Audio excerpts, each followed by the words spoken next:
Hello friends, welcome to Creative Medicine. In this lecture, we will learn about Electroretinogram. Electroretinogram is actually a record of action potential which is produced by the retina, and this action potential is stimulated whenever on the retina when the light falls on the retina at that site, the photoreceptors will become stimulated, producing the action potential which is recorded in an electroretinogram. Electroretinogram can be recorded in both photopic and scotopic states. It has three waves: A wave and B wave and C wave.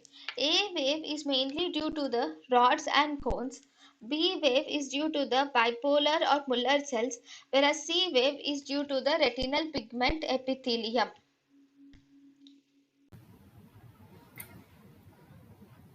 thank you and thank you for watching.